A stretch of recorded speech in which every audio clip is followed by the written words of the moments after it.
bien voilà, nouvelle vidéo. Je vais rencontrer Fabien Pisano, qui est boss de Sony Europe du Sud, Pro, machin, je sais plus quoi exactement. Parce qu'ils ont des titres à rallonge, mais ils restent très, très humains et très, très sympathiques, ces gens-là. Salut Fabien. Salut Manuel. Comment tu vas? Impeccable, comme un deuxième jour de NAB. Tu vois, la voix commence à partir un peu. Ouais, t'as déjà plus de voix, t'as fait quoi? T'as fait un raffle façon GoPro ou quoi? Ouais, non, c'est juste à base de 10 clients à l'heure, donc voilà. Plus un petit steak jusqu'à minuit, et puis voilà le résultat.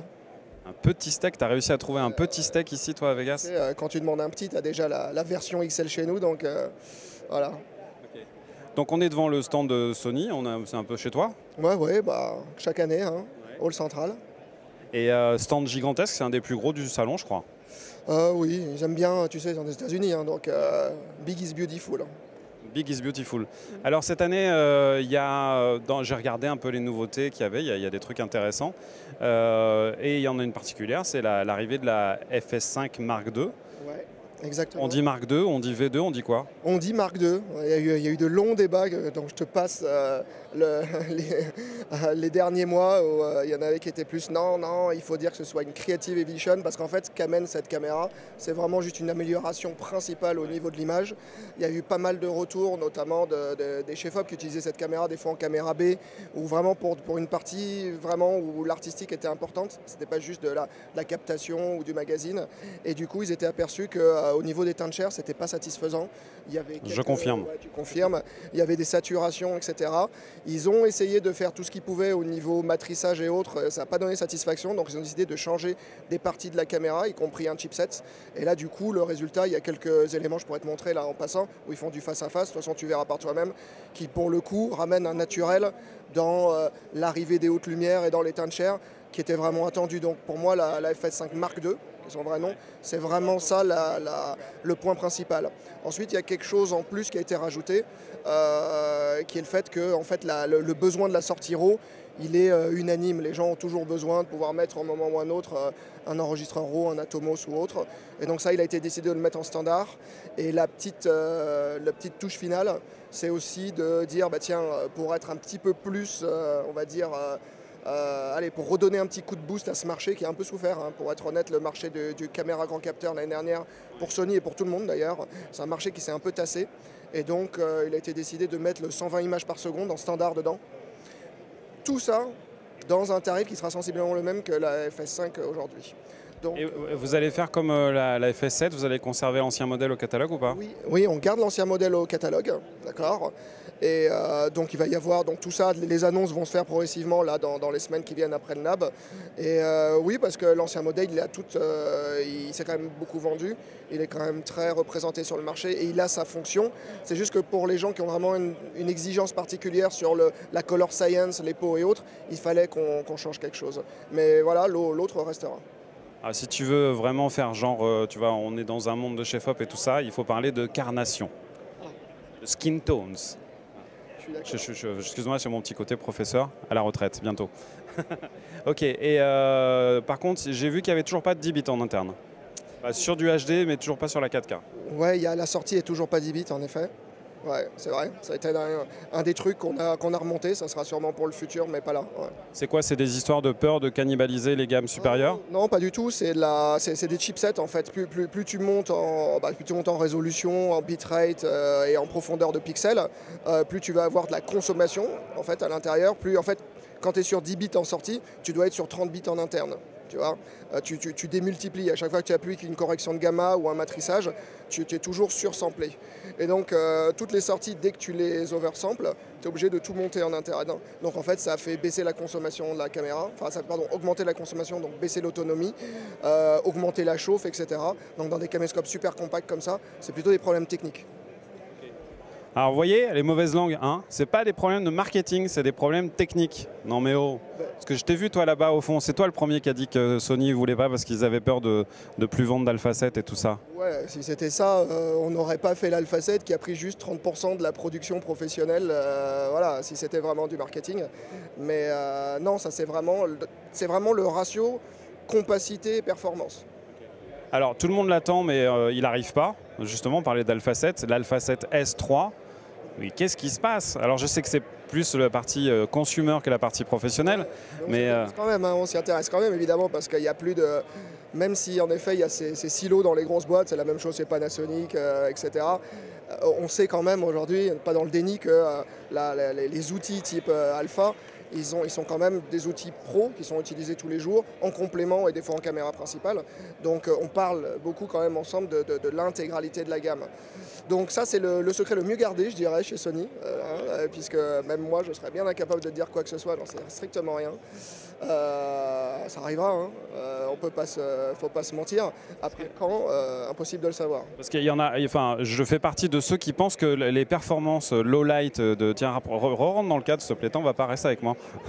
Je fais partie de ceux qui pensent que les performances de l'Alpha 7 III dans sa version 24 millions de pixels, donc avec ce capteur-là, sont tellement exceptionnelles que peut-être que Sony va abandonner cette version S.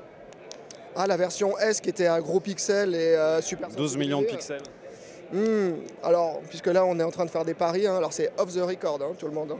Mais, Faudra couper au montage. Hein. Mais non, enfin, moi mon feeling, non, je pense qu'il y avait vraiment eu cette démarche de dire quand tu es en mode vidéo, la surrésolution, au bout d'un moment, une fois que tu arrives à un certain niveau, elle a moins d'intérêt. En revanche, la sursensibilité pour avoir, même en très basse lumière, des grandes vitesses, des trucs comme ça, a vraiment un intérêt. Moi, personnellement, je pense qu'il faut continuer la stratégie du S. Moi, je suis assez pour aussi. Hein. Il faut continuer le S. Attention, on va lancer des pétitions. On veut un S3. On veut un S3. Ok, qu'est-ce qu'il y a d'autre de sympa? J'ai vu qu'il y avait des évolutions. Alors, on n'en parle pas beaucoup, mais c'est un système que j'aime beaucoup, côté ODA. Oui, alors l'enregistrement sur Optical Disc principalement a des motifs de stockage et d'archives, puisque c'est un support qu'on donne pour une durée de 100 ans. Il n'y avait que Sony qui construisait les fameuses cartouches, qui étaient en fait un empilement de disques type Blu-ray pour atteindre les tailles de 3,3 Tera. Et donc maintenant, il y a un deuxième constructeur, comme ça c'est toujours fait dans l'histoire des médias. Quand on faisait les cassettes, il y avait d'autres constructeurs que Sony qui faisaient les cassettes. Il y avait Ampex. Voilà, oui, enfin il y avait, bien sûr, il y avait Fuji par exemple, il y avait Maxell. Et là, pareil pour les disques type professionnel disc qu'il y a dans le XD Cam, il y avait Fuji aussi, il y avait Maxell aussi. Donc là, l'idée, c'est de continuer dans cette logique qui rassure le marché, qui est importante de se dire on prend une solution d'archivage donc forcément pérenne. Tous nos œufs ne sont pas dans le même panier. Les prix sont contrôlés parce qu'il y a une compétition sur le marché, sur les médias. Donc voilà, c'est une logique importante. Et ça permet aussi d'avoir une meilleure pénétration du marché quand ce n'est pas exclusif à une marque. Ça rassure aussi les consommateurs de savoir que ça devient une norme et que c'est plus un truc... Surtout pour une solution que tu ne vas pas utiliser comme par exemple une caméra, tu vas la remplacer peut-être au bout de 3 ans ou de 4 ans.